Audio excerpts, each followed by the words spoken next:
உபதேசத்திற்கும் தீட்சைக்கும் என்ன வித்தியாசம்? நன்றிகள். அனைத்து ஆன்மீக அன்பர்களுக்கும் மனகுருநாதனின் ஆத்ம வணக்கங்கள். தீட்சை மற்றும் உபதேசம் இரண்டுக்கும் என்ன வித்தியாசம் அப்படின்னு பார்த்துட்டிங்கன்னா, தீட்சை அப்படின்றது குரு தன்னோட குரு சிஷ்ய பாரம்பரியத்தில் குரு பாரம்பரியமாக, இப்போ எனக்கு முன்னாடி நிறைய குருகள் இருக்காங்க, பல்வேறு என்னோட குரு பரம்பரைகள் நிறையா இருக்குது. ஸோ அந்த குரு பரம்பரை அவங்க உபாசனை பண்ணி அவங்க சக்தி ஏற்றி அவங்களோட சக்தியை அவங்கவுங்க குரு சிஷ்ய பரம்பரைக்கு ட்ரான்ஸ்ஃபர் பண்ணுவாங்க. Energy, vibration, frequency. ஸோ குரு அப்படின்றவர் தன்னோட சீடர்களுக்கு அதே பாரம்பரிய முறையில் ட்ரான்ஸ்ஃபர் பண்ணுவார். இது எப்படி நீங்கள் உதாரணமாக எடுத்துக்கலாம் அப்படின்னா, இப்போது உங்கள்கிட்ட எல்லாமே இருக்குது. உங்கள்கிட்ட அரிசி இருக்குது, பருப்பு இருக்குது, ஸ்டவ் இருக்குது, விறகு இருக்குது, எல்லாமே இருக்குது. ஆனால் பற்ற வைக்கிறதுக்கு நெருப்புன்னு ஒன்று வேணும் இல்லையா? அந்த நெருப்பு குரு மட்டும்தான் தர முடியும். நீங்களே உருவாக்க முடியாது. நீங்களே உருவாக்கலாம், பட் அதுக்கு நிறைய காலங்கள் ஆகும். இப்போ இங்கே அந்த காலத்திலலாம் பார்த்துட்டிங்கன்னா, குருக்கிட்ட நீங்கள் தீட்சை வாங்கணும் அப்படின்னாலும் 12 வருஷம் ஆகும்.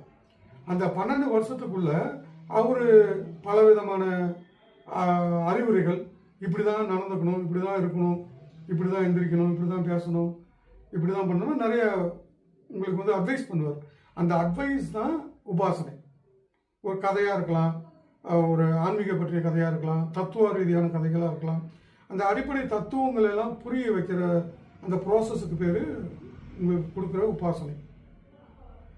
தீட்சை அப்படின்றது குரு ஃபைனலாக உங்களுக்கு தேவையான உங்களோட கர்ம வினைகள், இதுக்கு இந்த அடுத்த லெவலுக்கு போகிறதுக்கான தடைகளை விலக்கி, அதுக்குண்டான கர்மாக்களை அவர் விலக்கி உங்கள் ஆத்ம சக்திக்கு கொடுக்குற சக்தி அல்லது அவர்கிட்ட கொடுக்குற ஒரு தீப்பொறி, அது தீட்சை. தீட்சையில் பல வகையான தீட்சைகள் இருக்குது.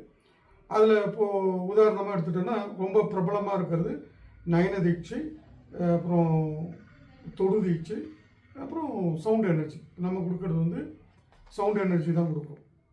நாத தீட்சை அப்படின்னு சொல்லுவோம் சமஸ்கிருதத்தில். ஸோ ஸ்ரீவித்யா ஸ்ரீபீடத்தில் நம்ம நாத தீட்சை தான் கொடுக்குறோம். இந்த பிரபஞ்சத்தில் நீங்கள் எங்கே இருந்தாலும் அந்த தீட்சை எடுக்கலாம், உங்களால் உணர முடியும். நீங்கள் இதை உணரணும் அப்படின்னா ரொம்ப சாதாரணமாக, இப்போ நீங்கள் ஒரு அடிப்படையாக ஒரு சந்தேகம் கேட்குறீங்கன்னு வச்சுக்கோங்களேன், அதுக்கு நான் உங்களுக்கு ஒரு அறிவுரை சொல்கிறேன். அது உபாசனை. உபாசனையில் 2 இருக்குது. தீட்சைக்கு முன்னாடி இருக்கிற உபாசனை அப்படின்றது நான் உங்களுக்கு கொடுக்குற அறிவுரை. தீட்சைக்கு அப்புறம் நீங்கள் பண்ணுற ப்ராசஸ் இருக்கு இல்லைங்களா,